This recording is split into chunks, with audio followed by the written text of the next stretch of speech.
What I want to do with you today is to share some ideas, some speculative ideas about the future evolution of human sexuality. And my starting point is that, as we all know, in Western societies, although certainly not in many non-Western societies, there is ever greater acceptance of LGBT rights and sexuality. We've gone to a much better place in terms of understanding the human rights and dignity of LGBT people. And so what I want to ask is, if this trend continues towards ever greater acceptance of LGBT people, what will it mean for the future? Where will this lead us in the end? Because we know that human culture evolves and that human sexuality is part of culture, and therefore it too is evolving and will evolve in the future.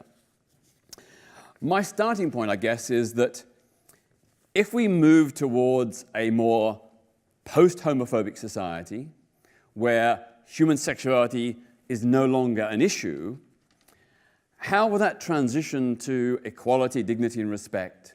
How will that affect the expression of human sexuality? If we move to a sexually enlightened society where there is acceptance of diversity, what would this mean for the future expression of same-sex identity and sexuality?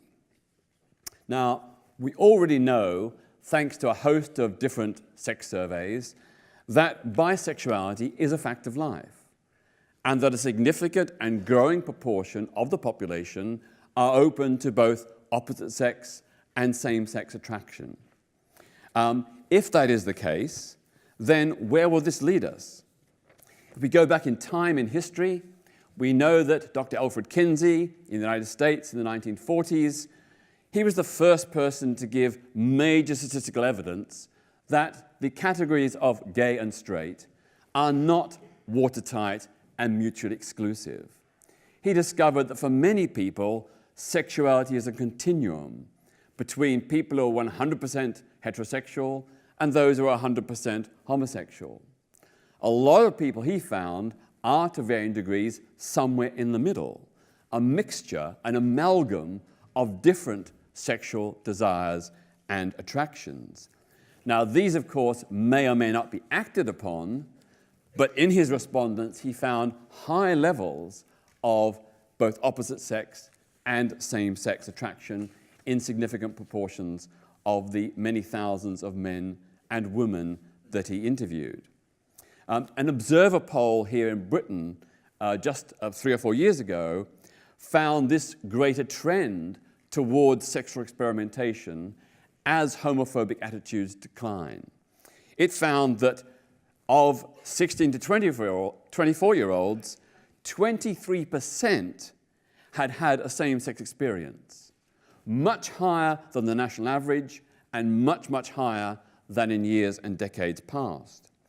And so that would indicate to me that already a lot of young people, a significant portion of young people, are recognizing their capacity for both hetero and homo desire. This was something that's also been documented by anthropologists. I'm a great fan of Cleland Ford and Frank Beach, who wrote a book called Patterns of Sexual Behavior, published in Britain in the 1960s. It was the result of a surveys of tribal societies, pre-capitalist societies, mostly in Asia, Africa, the Caribbean, and parts of the Middle East. And they found that of those 76 societies that they researched or took research from, they found that homosexuality was considered normal and acceptable in 49. That's nearly 2/3 of those societies surveyed from the 1920s to the 1950s. They also recorded that in some Aboriginal cultures, such as the Koriki and Sambia in Papua New Guinea, all young men entered into a same-sex relationship with an older unmarried warrior as part of their rites of passage into manhood. The older warrior taught them the skills of hunting and other manly activities, and that was allied with a sexual relationship. But once completed, those young men ceased to have homosexual contact and went on to marry.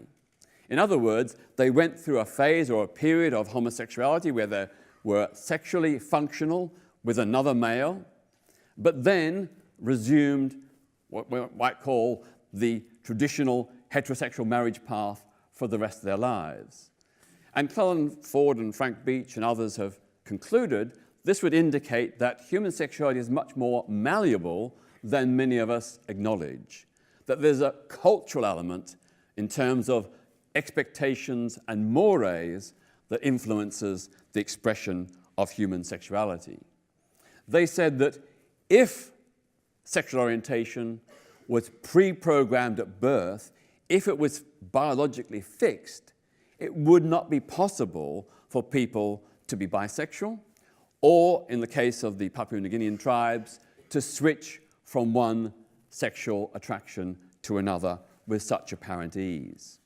So, Cullen Ford and Frank Beach concluded that heterosexuality, bisexuality, and homosexuality are fundamental to the human species. They are part of the natural spectrum of human sexual desire and attraction, and that they're very substantially influenced by cultural mores and expectations. So this leads me to conclude that if culture changes in our society, surely manifestations of sexuality will also change over time. The crossover between hetero and homo, I think, will become more commonplace. And of course, we are talking about conscious desires. As we know from psychology, many people have hidden unconscious desires that they don't acknowledge or accept. So maybe if we reached a state where it didn't matter who was gay or straight, that sexual orientation was no longer an issue, maybe those people could bring those feelings to the surface that they've hidden and repressed. So this is a picture of human sexuality, which is much more complex, diverse, blurred, and so on, than the traditional simplistic binary image of hetero and homo, which of course is not only loved by many straight moralists, but even held to by many lesbians and gay men. My view is that if sexual orientation has at least an element, perhaps not an entire determination, but an element of indeterminacy and flexibility based on culture, then surely the present forms of heterosexuality and homosexuality are conditional, that they are not likely to remain the same in perpetuity, and that as culture changes, so will expressions of sexuality. In a future non-homophobic society, as the taboos around same-sex relations recede, I suspect, as the Observer poll indicated, that many more people are likely to have gay sex and relationships, even if perhaps only temporarily or experimentally. Interestingly, of course, the demise of homophobia is likely to make redundant the need to assert and affirm one's LGBT identity. In my view and my experience and my study of history, gay and lesbian identities are largely the product of homophobic prejudice and repression. They are a self-defense mechanism against homophobia, biphobia, and transphobia.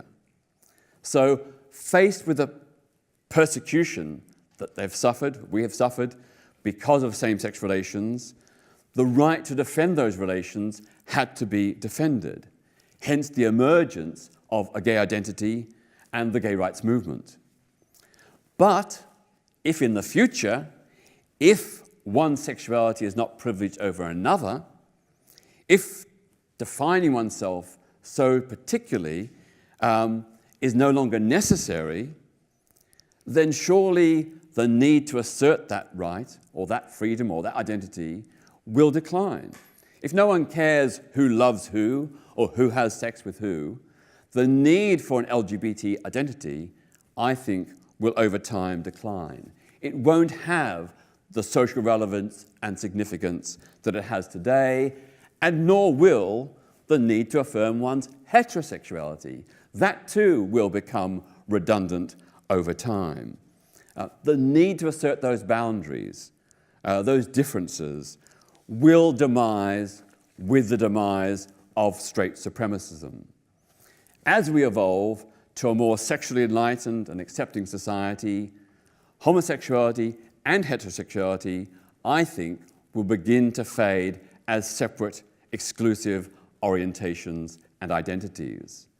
The vast majority of people, I do believe, will be open to the possibility of both opposite sex and same-sex desires, even if they never act upon them.